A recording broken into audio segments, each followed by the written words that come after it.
Welcome to the Dawn to Dusk podcast with your host, Douglas Wood, author of From Dawn to Dusk, How to Build a Multi-Million-Dollar Law Practice and Then Give It Away.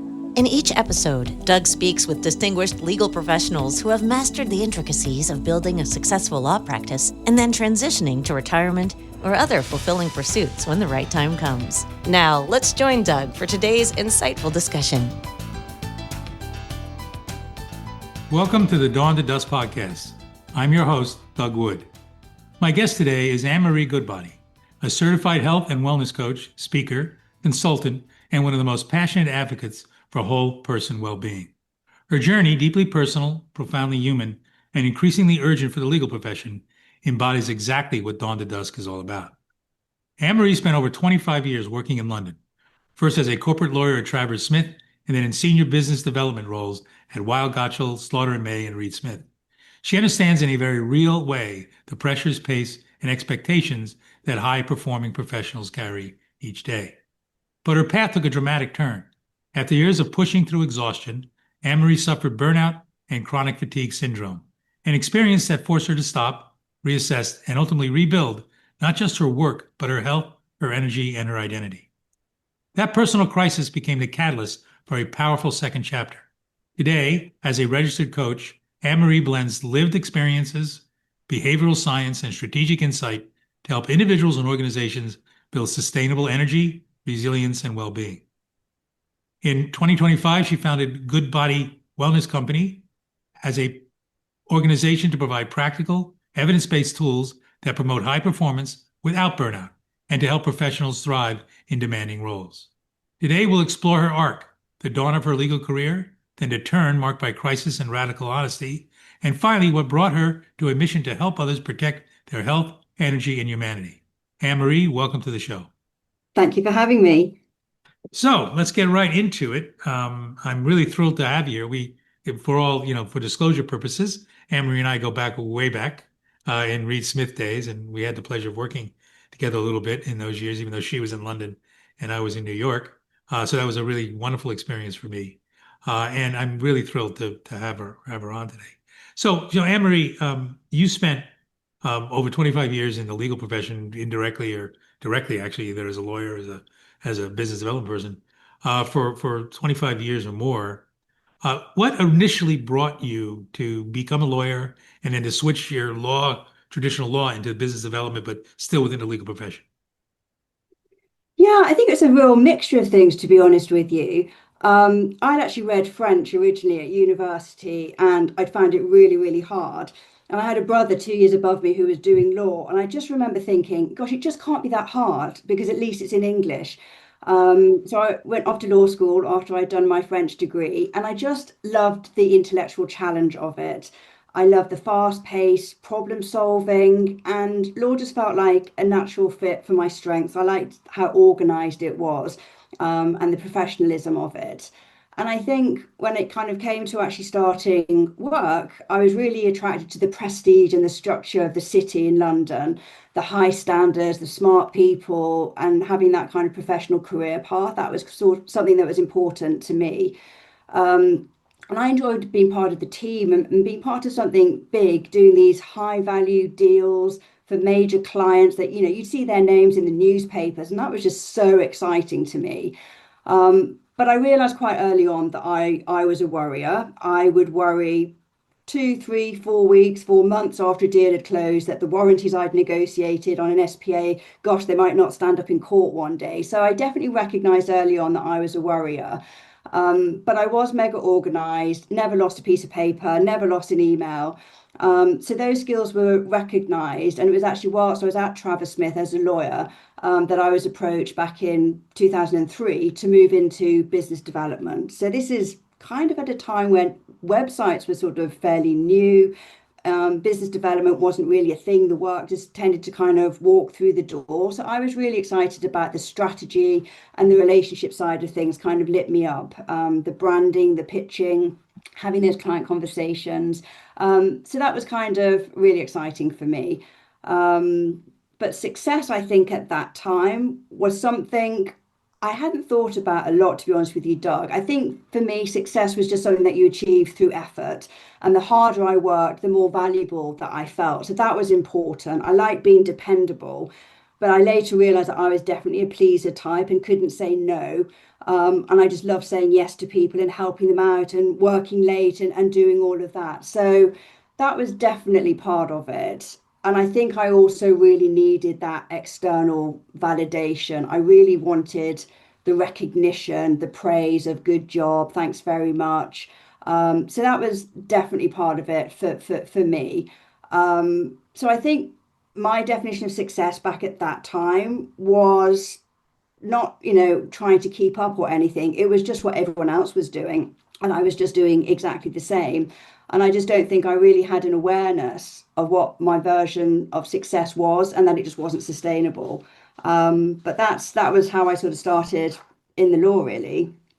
So as you went through the process, at some point you began to, I assume, see signs that you were either approaching burnout or something was happening in your psyche that made you sort of reassess. Can you take us through the early stages of that process? I'm particularly interested in this because many of our listeners and viewers are lawyers who are on the precipice of trying to figure out what they're going to do, either because they've experienced a crisis, they're near the end of their career, some other challenge comes in play. So, what were some of the early signs you saw in yourself that you were hitting a point where perhaps you were too exhausted? Yeah, so I think, I was in incredibly demanding work environments. Law firms are tough, and I was working at, some of the best ones, which just felt like normal. But I think for me, the earliest signs were probably physical first. I would get a cold and I just couldn't shake it off. It would linger for just much longer than a normal person. I'd get flu or chest infection and then, couldn't shake that off and I'd end up with pneumonia. So I definitely had some kind of compromised immune system, but I just had this really misguided, as I now understand it, way of thinking about it. I just kept thinking, try harder, work harder, get fitter. So I would then take myself to the gym, work really, really hard at the gym, thinking if I got stronger, that my body would be able to, keep up with the demands that I was putting on it. So I think the physical was probably the first. And then the physical started kind of creeping in and becoming more serious and more consistent. And actually, even as a junior lawyer, I would suffer from IBS, irritable bowel syndrome, which I know would flare up when I was particularly stressed, but it was really bad. I remember one night I was at Wargoshire late at night and I'd had a microwaved mushroom risotto and I was doubled up, like squealing at my desk. They wanted to call an ambulance. I was like, no, no, it's absolutely fine. So I would minimize how serious it was and then take painkillers to just get through it and never really sort out the root cause. So I think I was ignorant. I wasn't looking at things properly. I wasn't analyzing. It was just get through the next day, get through the next day. So I think that was a lot of it. And then it was just this work harder, try harder, you're not good enough, push harder. So the mental side kind of came into it as well, that I wasn't talking very nicely to myself. You're not good enough, you can't keep up with them, you've got to just work a bit harder and you'll be able to do it. So it definitely started with the physical, but the mental stuff was there, but I just didn't recognize the mental stuff for a long time. So in those earlier days when this first started coming upon you, did you have a sense that the law firms were entertaining ways to help you, or were they just basically assuming that you were on your own and you had to meet the demands they made? Yeah, I think it was the latter, unfortunately, and I think things are a lot better now. I think partly because I was this achiever type and the pleaser type, I just didn't feel like I could put in a boundary or could say no. And I remember one time when I was a junior lawyer and I'd worked, I don't know, ridiculous amount of hours, probably hitting 100 hours that week. It was Sunday night, I'd worked straight through the weekend. And a partner walked into the office and said, "Hey, Anne-Marie, do you have capacity?" And I was thinking, are you kidding? I've been here all weekend. And I just sort of said, yeah, yeah, yeah, yeah. What is it? And I just didn't feel able as a junior to a partner to sort of push back and say, Actually, I've just done 100 hours, I need a break, or I'm tired." So I think that was part of it, not being able to sort of create boundaries for myself and not able to really sort of put some recovery time in when I'd had these extended periods of working hard. And I think had I gone to the law firm and said, "Hey, I'm struggling, I need a rest," I'm pretty sure they'd have said, "Sure, take a couple of days, come back." But I just thought it was a sign of weakness. And back then, we were lucky to have a job. I was scared that I'd get fired. And it was a bit of a climate of fear. And I think the other thing back then, Doug, I mean, this is 2000, 2001 at the beginning. We just didn't have mentors and coaches like we do now. I mean, back then, I think even the female partners, they didn't even mention that they had children because, it was just all about work, and work was your whole identity. And it was my life. We'd come in and we'd have breakfast together, we'd have lunch together, or someone would get you lunch if you were back to back, we'd have dinner together. And then, we'd go to the pub on the way home together. So we lived and breathed it, and it just felt so completely normalized. And it's only really 20, 25 years on that I can look back and see how crazy that was. And law firms have radically changed from when I was a junior lawyer.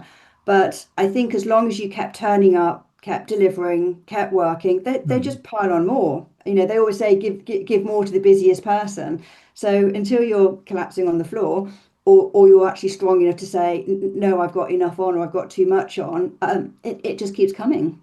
It reminds me back in the day then, in the late 1900s and early 2000s, how, we had gone through a recession, at least in the States. I imagine you did as well in London. Yeah. And the numbers became driving forces. Yes. Profitability, everything, it became, I think the law took a step towards being far more of a business than a profession at that time, the time of change. And, Yeah. so firms became more focused and less compassionate, they became more focused on business and less compassion on the individual in a strange sort of way. The COVID was a good thing for law firms Yeah. because I think it forced them to deal with the needs and emotions of younger attorneys and senior attorneys as well, because their model of work until you drop kind of didn't work anymore. And so I think that was as crazy as it sounds when I tell people this, that I think COVID was a good thing for I law agree. firms because Yeah. it sort of made them see some kind of reality. Yeah. So I know it's sensitive, and I really appreciate you talking about this. I'd love to hear a little bit more about your experience at Reed Smith when you write that you collapsed there, Mm. and that sort of was a moment, I assume, that changed everything for you. Yeah. And if I you could think. talk a little bit about that and the aftermath of that, and your Mm. path to, making this transformative change in your life. Yeah, yeah, really happy to.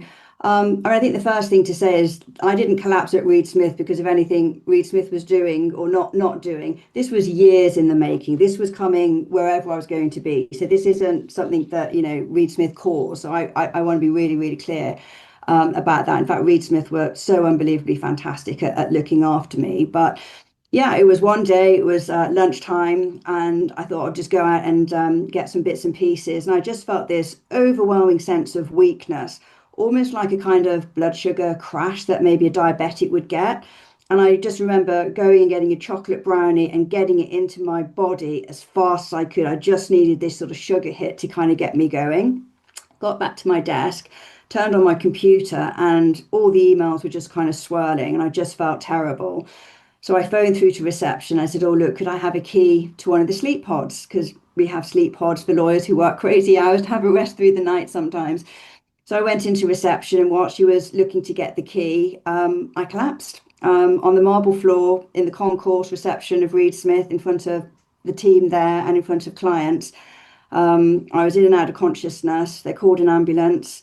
They managed to get me behind reception onto a chair, but I was so weak I couldn't stay in the chair, so I had to get back on the floor. So off I went to the hospital. They did some initial tests and got someone to pick me up and take me home and said, "Oh, you better get checked out at the doctor's the next day." Went to the doctor's the next day, collapsed again. And really, that began probably a good 12 months of being in and out of consciousness. I was so weak and so exhausted that my kidneys were barely working, my liver wasn't working. And at times, I couldn't even speak. The effort of speaking took so much energy that I would black out. So it was definitely challenging. I couldn't feed myself. I couldn't go to the bathroom myself. I couldn't walk. I couldn't watch television because the blurring would make me pass out. So it really was months and months on end, lying in bed looking at the ceiling, thinking, what on earth has just happened and how do I get better? Wow. Wow. And obviously you did, which I'm very thankful for, Yes. as I'm sure you and your family are in particular. So you then, at some point, and I know there's years in the evolution here in this, but I'm particularly interested in how you then decided to become a life coach. Yeah. So many years go by with the illness. I get better to the point of sort of, year two that I go back to Reed Smith on a part-time basis, phased return. I build up and I build up, but eventually I can't keep up with a massive international law firm like that. So I went to another law firm thinking it would be better. I then had my son, and that was challenging on my energy. So I never really got 100% better. I kind of could get to 70 or 80%, and then I dip back and be very ill for a few weeks and then bounce back to 70 or 80%. So it was really kind of ongoing. There was no cure, no magic pill for me to get better. It took a long time, and I had to really look at every aspect of my lifestyle to get myself better. So that started with food and nutrition. And I always thought that I'd eaten fairly healthily, but understanding real food and nutrition was kind of quite eye-opening for me. And I went on a very strict sugar-free, gluten-free, cow dairy-free diet whilst I was quite poorly. No alcohol, no caffeine. I then started understanding about stress and relaxation, and realized that I'd probably been stressed for 25 years. So really understanding that and resilience techniques. I then started understanding much more about mindset and positive psychology. And I think that's possibly where the breakthrough came, that I realized it wasn't just physical, it was mental as well. And the mental was impacting the physical, and the physical was impacting the mental. So it was a really long journey, Doug, and it was a long, twisted path to me getting better. And I probably didn't feel fully better until 2023. But lying there in bed, paralyzed and staring at the ceiling, I just made a promise that if I ever get myself out of here, I will help other people recover quicker than I'm able to. And ideally, not get as sick as I did in the first place. And that was a promise I made 15 years ago, but I just wasn't well enough to make good on that promise until 2023. And that's when I turned 50 and I started having that midlife, I don't want to say crisis, but that point of reflection where I just thought, what am I going to do with the rest of my life? And That's when you're supposed to just buy a sports car. That's not when you're supposed yeah, to. well, maybe I should have done that. Maybe I should have done that. But I had worked with, some amazing professionals, in that sort of 15-year period. And I remember my psychologist saying to me, this will be the best thing that ever happened to you getting this sick. And I remember thinking at the time, are you crazy? And actually, he was right, because it didn't just get me better eventually. It gave me a toolkit for dealing with anything that life now throws at me. And one example of that is I lost my father on my due date rather suddenly. And I think at that time, my whole family were worried that I was going to get really sick and fall apart again. And actually, I was one that kind of held up pretty okay. And I think because I'd learned these resilience techniques and how to manage with, trauma, if you like, when it comes. So I'm hitting 50 and I'm thinking, what am I going to do with the rest of my life? I'd kind of got to the top of amazing business development at law firms. And I'd made this promise and I thought, right, I'm going to help people. And I was so excited about it with everything that I'd learned over the years.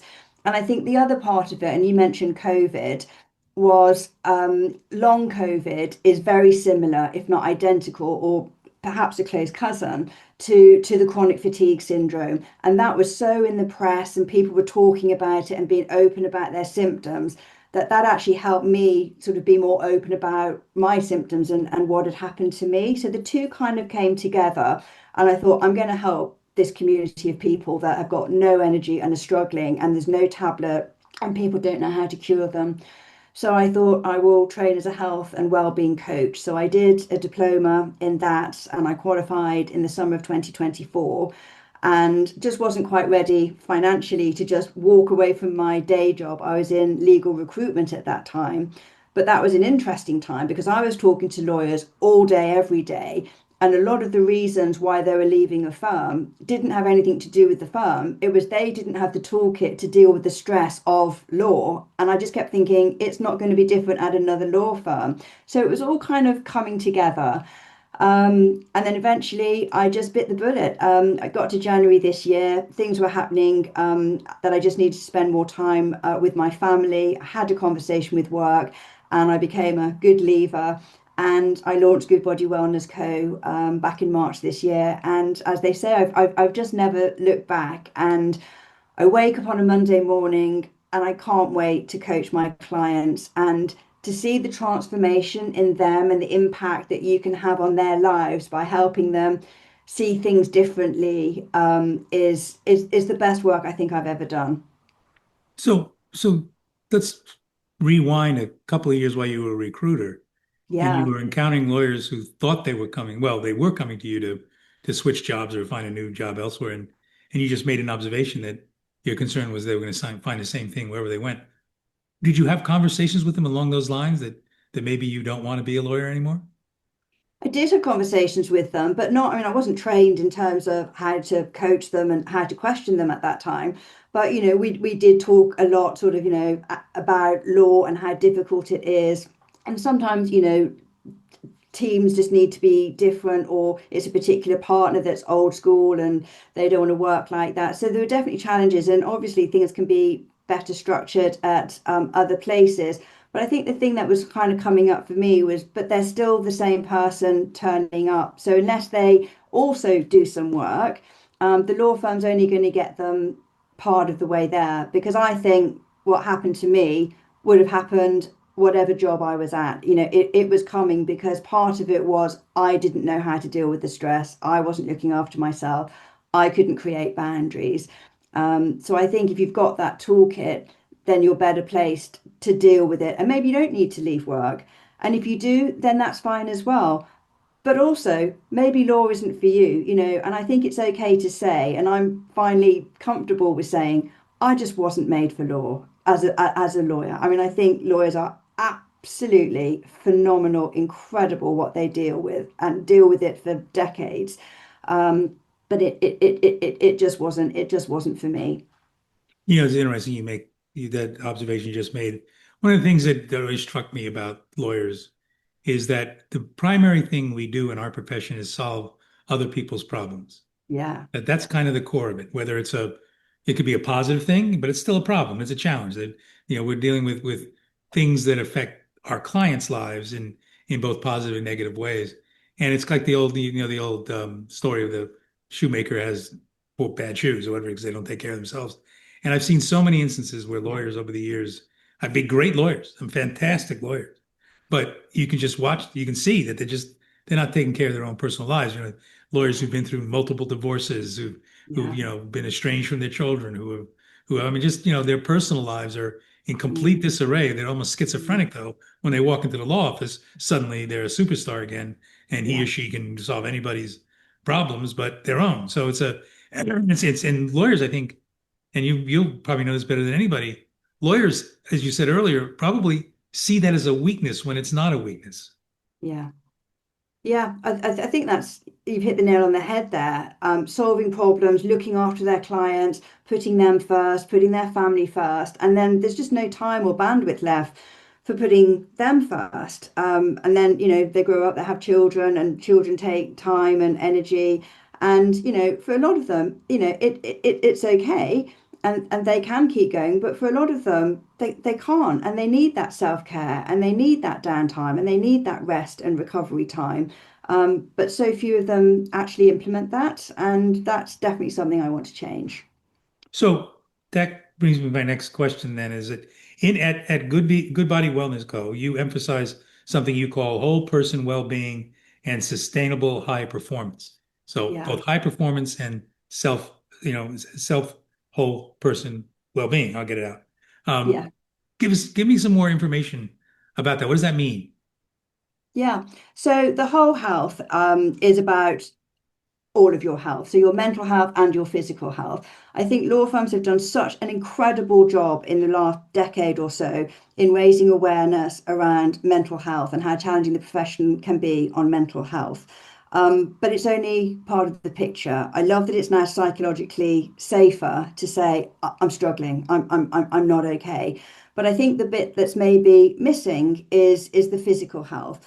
That if we look after our food and our nutrition and our gut health, if we don't put lots of toxins and chemicals on our body, then our physical health will be better and stronger. And if our physical health is better and stronger, then our mental health is. So it's the two are connected.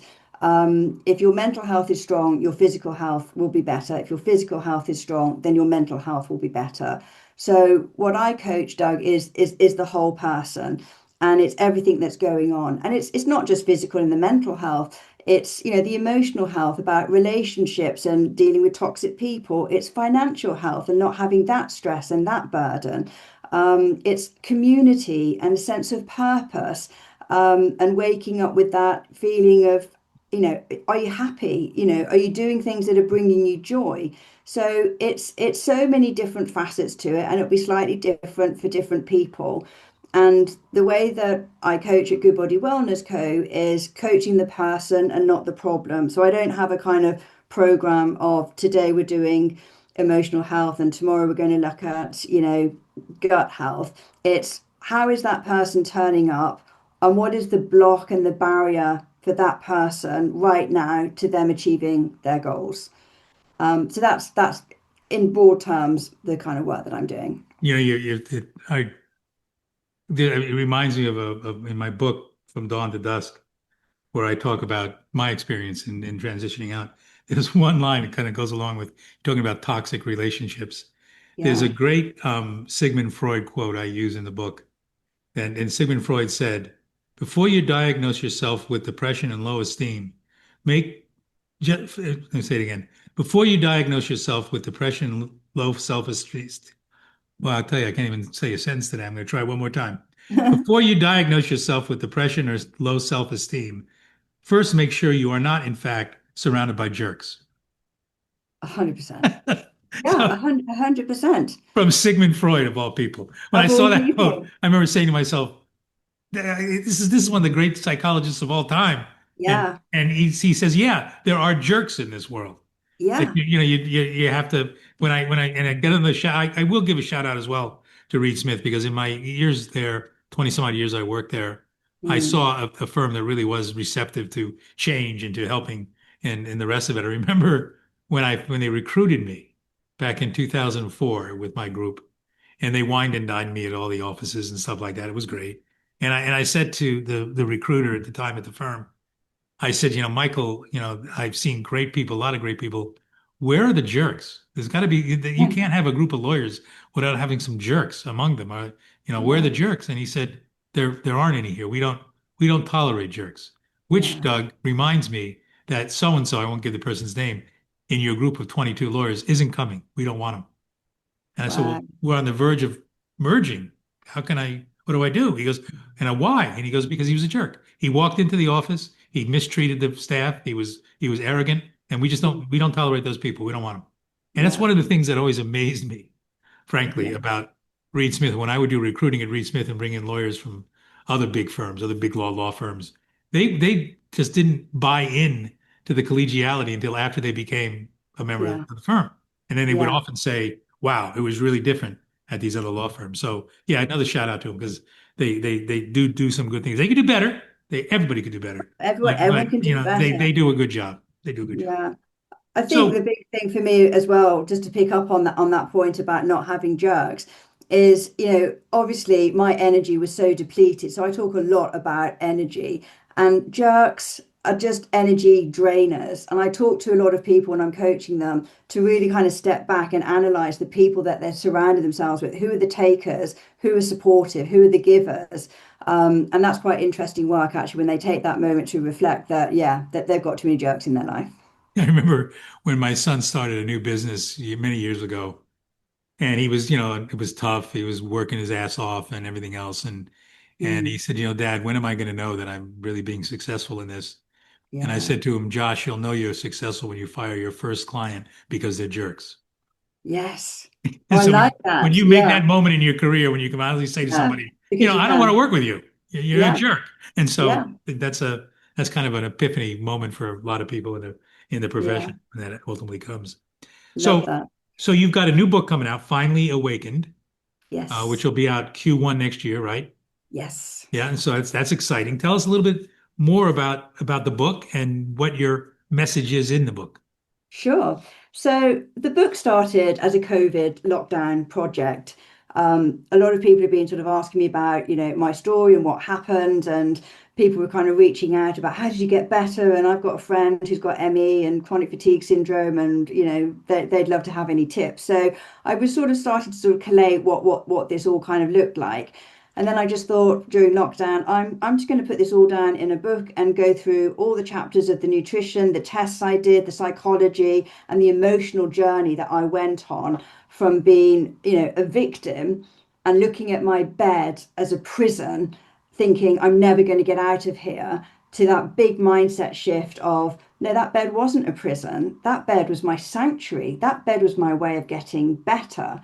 So it wasn't just the sort of physical recovery that I talk through the book about. It was also the psychology and the mindset kind of rewiring of my brain, if you like, in terms of how I was looking at things. So I wanted to kind of take the reader on that journey, but also lying there in bed for that long, Doug, all I wanted was to be the old Anne Marie, the one that could do the 100-hour weeks, the one that could go to the pub and drink every night with everyone else, party all weekend, and then do it again the next week and do a 10K run on Sunday afternoon. And what became very clear was A, I could never be that girl again because my body was never going to let me. But B, I didn't want to be her. Going through this experience kind of changed me. I calmed down. My circle of friends became a lot smaller, much more intentional about the jerks, the energy drainers that I surround myself with. So the kind of finally awakened, it's sort of twofold. It's I'm finally awake. I don't need to be in bed asleep all the time as I was for so many months of years after years, but actually sort of spiritually awakened, emotionally awakened, and awakened to a new way of living, and a new way of learning and appreciating life and dealing with life. So the Amory at the end of the book from the Amory at the beginning of the book is awakened in every possible sense that you can talk of. So it'll be on Amazon and all those good distribution. Yes, yes, it will be on Amazon Kindle. I'm just self-publishing it, so it'll be on Amazon Kindle, and there'll be a paperback copy that you can order as well. And then part two, I really would like to get someone to read it so that people can listen to it because I know from being ill myself in bed, I couldn't read, and it was really helpful listening to other people's stories. So for people that are really poorly and sick in bed, I would like to have it as an audio as well. So there are a lot of people out there who need your service without question. So how do they contact you? Sure. So I have my website, which is www.goodbodywellnessco.com. All my details are on there. I'm also Amory Goodbody on LinkedIn, which is my professional network, and people can connect with me on LinkedIn, and that would be really lovely. So, and I'm no doubt, hopefully, the listeners I have are folks I think who might be in need of the kind of counseling you offer. So I offer you up to them, and I hope that they will reach out to you and seek Thank your you. assistance. So to end the show, I'd love to hear what you think when someone out there is facing the exhaustion and misalignment, whispers of burnout, whatever it might be. What is the Yeah. single most important step they can take right now? I think take 60 seconds when you wake up and check in with yourself. Check in with yourself physically, check in with yourself mentally. How are you? What's in line and what's not in line? And then I think be kind to yourself, say nice things to yourself, observe how you speak to yourself. I think that's really, really, really important, because your body is a lot cleverer than the burnout, and your worth isn't going to be measured by your exhaustion. My burnout, it wasn't a life sentence. It could have been, but I worked hard at it. It was the beginning of something a lot deeper and the creation of a healthier way of living. And the way I look at it now is that my illness, it's my friend, not my enemy. So those niggles, that exhaustion, don't fight it. That's your body being your best friend, your Hector protector, saying, hey, there's something not quite right here. You need to look after yourself. So if you take that 60 seconds each morning and just check in, how am I physically? How am I mentally? I think you could actually stop yourself way before getting to the point that I did, because you've got to be allowed to be yourself. And the moment that you do, that's where life really begins to change. And that's where it changed for me. Wow. That couldn't be any better advice to end the session on than what you just said. So thank you, Anne-Marie, for being on the show. Much appreciated. I know it'll be Thank you. a great bunch of information for all my listeners and viewers. Thank you very much again for being on the Thank you show. for having me. Thank you. Thank you for joining us on the Dawn to Dusk podcast. You can learn more on building and transitioning a multi-million-dollar law practice in Doug's book, From Dawn to Dusk, How to Build a Multi-Million-Dollar Law Practice and Then Give It Away. If you're interested in working with Doug, suggesting future guests, or have questions you'd like Doug to ask guests in upcoming episodes, reach out to him at douglas.wood@wood.law or visit his website at dawntodusk.wood.law. And if you enjoyed the podcast, don't forget to subscribe and share it with your peers. Until next time, we appreciate your viewership.